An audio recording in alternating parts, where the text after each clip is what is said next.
Spika, leo tunapochangia hotuba ya Daktari Samia, Rais wa Jamhuri ya Muungano wa Tanzania, tunaitazama hotuba hii kama maono yanayoleta matumaini ya taifa letu, yakibeba Tanzania ya leo na kutuonyesha miaka mitano nchi yetu itakuwaje. Kwa kweli Daktari Samia anastahili pongezi nyingi sana. Kwenye wizara yetu ya Habari, Michezo, Utamaduni, ninaomba niongelee maeneo mawili tu. Moja, niongelee eneo la michezo.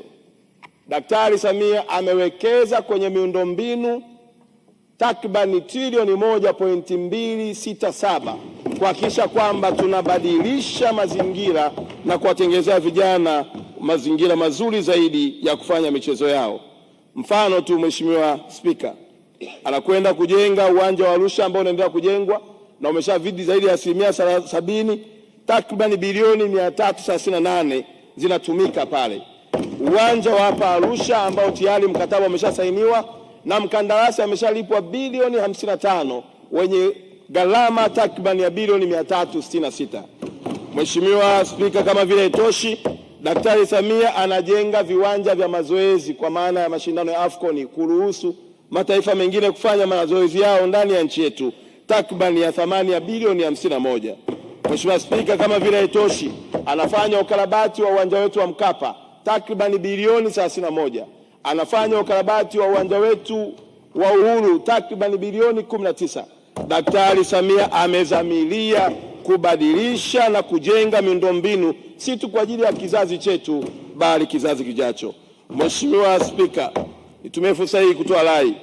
Ninafahamu miradi hii inasimamiwa na iko chini ya wizara yetu. Wakandarasi wote wanaosimamia na kujenga miradi hii, ninawaomba kwa unyenyekevu mkubwa mfanye kazi yenu kwa mujibu wa mkataba. Viwanja hivi tunavihitaji vikamilike kabla ya mashindano ya AFCON. Viwanja hivi vitabeba sura ya taifa letu, kuliweka kwenye ramani ya dunia kwa namna ya jinsi ndoto ya Daktari Samia alivyotaka. Sitakuwa na uwezo wa kumvumilia mtu yoyote yule atakayekuwa mzembe, atakayeshindwa kukamilisha miradi hii kama ambavyo mikataba inavyotaka.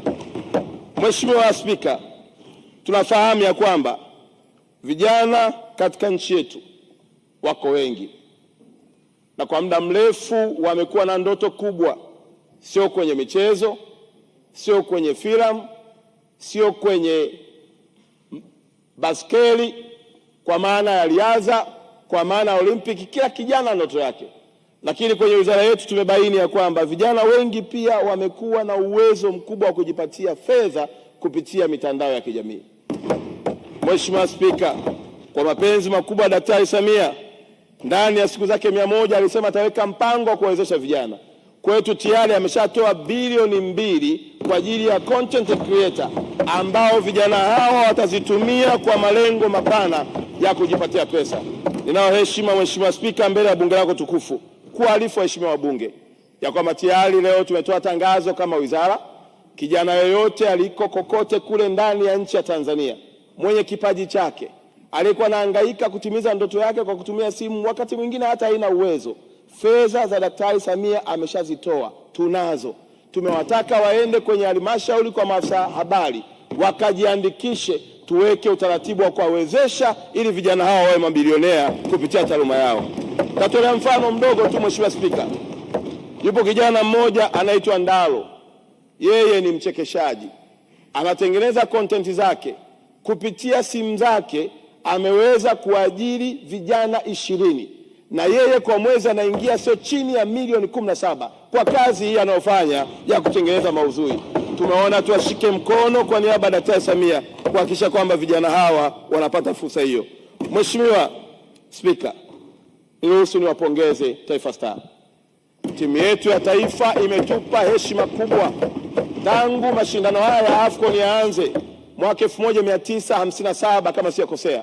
Tanzania tuliingia kwenye mashindano mara 4, mwaka 1980, mwaka 2019, 2023. Kwa mara ya kwanza 2025 nchini Morocco, Tanzania ilivunja rekodi kwa kuingia katika 16 bora na kufuzu kwenye matamanio ya Watanzania walio wengi. Mheshimiwa Spika, niomba kutumia fursa hii kuwaomba waheshimiwa wabunge Tunatamani kuwa na mifumo ya kuandaa vijana katika umri mdogo walioko mashuleni wapate fursa ya kutumia nafasi ambayo Mungu amewapa ya vipaji vyao. Ushirikiano wenu waheshimiwa wabunge ni muhimu, kwa kuwa Daktari Samia amelizia kujenga shule 56 za mfano kwa ajili ya kuanza kuwatengeneza vijana watakaofanya vizuri. Lakini niombe kutumia rai hii, Mheshimiwa Spika, kuwaomba wakuu wa mikoa, na nimemsikia vizuri Mheshimiwa Waziri hapa na maelekezo ya Mheshimiwa Rais na waziri wetu mkuu ameyatoa mara kwa mara. Niwaombe wakuu wa mikoa, kila mkoa tuwe na timu ya mkoa. Tunapokuwa na timu ya mkoa, tunachechua na kuwatengenezea mazingira mazuri vijana. Lakini la pili, Mheshimiwa Spika, tunayo mashirika ya umma. Tungeyaomba pia mashirika haya yamiliki timu za mpira. Shirika kama la reli likiwa na timu yake ya mpira litaongeza hamasa pia. Lakini kama haitoshi, Mheshimiwa Spika, ninaomba sana tuhakikisha kwamba watu wanashiriki. Naona kengele imegonga, sijui kama ni mara ya pili, lakini nahisi itakuwa ni ya mara ya kwanza. Naomba kumalizia kwa maneno haya, Mheshimiwa Spika. Daktari Samia, Rais wa Jamhuri ya Muungano wa Tanzania, ni binadamu mwenye nyama, na hakuna mtu mzima popote pale duniani anependa kila mara kunyoshewa kidole wakati ana masikio. Tumwache Daktari Samia Suluhu Hassan, Rais wa Jamhuri ya Muungano wa Tanzania, afanye kazi aliyowapa.